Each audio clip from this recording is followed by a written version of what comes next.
രണ്ടാം മോദി സർക്കാർ ഭരണത്തിലേറി ഇപ്പോൾ അതിൻ്റെ കാലാവധി അവസാനിക്കാനിരിക്കുന്നു. അടുത്ത തിരഞ്ഞെടുപ്പിനെ മുന്നിൽ കണ്ടിരിക്കുന്നു.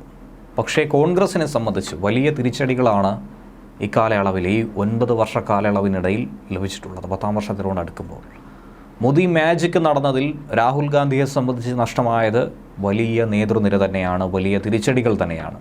ഒടുവിൽ കോൺഗ്രസ് എന്നത് ഇന്ത്യ മുന്നണിയായി മാറേണ്ടിയിരിക്കുന്നു. ഇന്ത്യ മുന്നണിക്ക് പോലും ഇപ്പോൾ വലിയൊരു ഭീഷണി നിലനിൽക്കുന്നുണ്ട്. കോൺഗ്രസ്സിന് ഇനിയൊരു ഭാവിയില്ല എന്ന രീതിയിലുള്ള വാർത്തകൾ തന്നെയാണ് രാഷ്ട്രീയ നിരീക്ഷകർ പങ്കുവയ്ക്കുന്നത്. രാഹുൽ ഗാന്ധി നയിക്കുന്ന ഭാരത് ജോഡോ യാത്രയുടെ രണ്ടാമത്തെ യാത്രയായ ഭാരത് ജോഡോ ന്യായ് യാത്ര അത് തുടങ്ങിയിരിക്കുന്നു.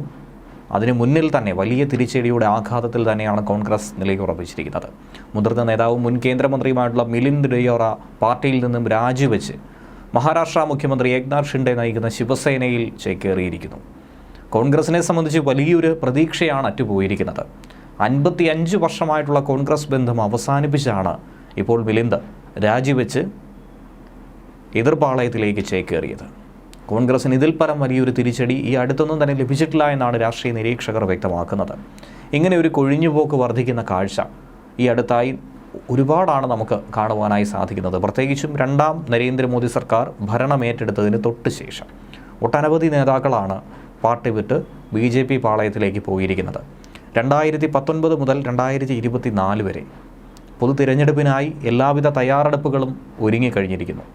അപ്പോൾ കൃത്യമായ ഒരു അജണ്ട തന്നെയാണ് BJP ഇപ്പോൾ ആവിഷ്കരിച്ചിരിക്കുന്നത്. ഓപ്പറേഷൻ താമരയ്ക്ക് പകരം ഇപ്പോൾ ഓപ്പറേഷൻ 400ലേക്ക് കടന്നിരിക്കുന്നു. 400 സീറ്റുകൾ ഉറപ്പായും പിടിച്ചെടുക്കുക എന്ന ലക്ഷ്യത്തിലേക്ക് BJP എത്തിയിരിക്കുന്നു. തുടർഭരണം തന്നെ, ഹാട്രിക് വിജയം തന്നെയാണ് NDA മുന്നണി സ്വപ്നം കണ്ടുകൊണ്ടിരിക്കുന്നത്. അതിൽ ഒരു സംശയവുമില്ല എന്ന് തന്നെയാണ് BJP നേതാക്കളും പറയുന്നത്. പ്രധാന കേന്ദ്രമായി കേരളത്തെയും ഇത്തവണ ഉറ്റുനോക്കുന്നുണ്ട്. കേരളത്തിൽ നിന്നും അക്കൗണ്ട് ഓപ്പൺ ചെയ്തുകൊണ്ട് വലിയൊരു തിരഞ്ഞെടുപ്പ് ആവേശം തന്നെയാണ് ഇത്തവണ പ്രഖ്യാപിക്കാനായി പോകുന്നത്. 100-ലധികം ലോക്സഭാ മണ്ഡലങ്ങളിൽ BJPയെ ഒരു കാരണവശാലും പരാജയപ്പെടുത്താൻ ഇന്ത്യ മുന്നണിക്കെന്നല്ല ആർക്കും സാധിക്കില്ല എന്നാണ് കഴിഞ്ഞ വർഷത്തെ തിരഞ്ഞെടുപ്പ് ഫലങ്ങളും മറ്റുമൊക്കെ ചൂണ്ടിക്കാണിക്കുന്നത്. പ്രതിപക്ഷ മുന്നണിയായ ഇന്ത്യ മുന്നണിയിൽ ആരാണ് പ്രധാനമന്ത്രി സ്ഥാനാർത്ഥി എന്ന ചോദ്യത്തിന് പോലും ഇതുവരെയും ഉത്തരം ലഭിച്ചിട്ടില്ല. രാഹുൽ ഗാന്ധി ആകട്ടെ ഒരു പദവികളും ഏറ്റെടുക്കാതെ ഒറ്റപ്പെട്ടു നിൽക്കുന്നു. ഇനിയും ഒരു തിരിച്ചുവരവുണ്ടാകില്ല എന്നുള്ള കണക്കുകൂട്ടലാണ് ഇപ്പോഴുള്ളത്. അപ്പോഴാണ് ഇന്ത്യ മുന്നണിക്ക് ഒരു പ്രധാനമന്ത്രി സ്ഥാനാർത്ഥിയോ അങ്ങനെ ഒരു മുഖമോ ആവശ്യമില്ല എന്ന് മുന്നണിയിലെ തന്നെ സഖ്യകക്ഷിയായ NCPയുടെ മേധാവി ശരത് പവാറും പറയുന്നത്. മുന്നണിയുടെ പേരിൽ വോട്ട് തേടണമെന്നാണ് അദ്ദേഹം പറഞ്ഞിരിക്കുന്നത്. കോൺഗ്രസിൻ്റെ പേരിലല്ല, പകരം ഇന്ത്യ മുന്നണി എന്ന രീതിയിൽ.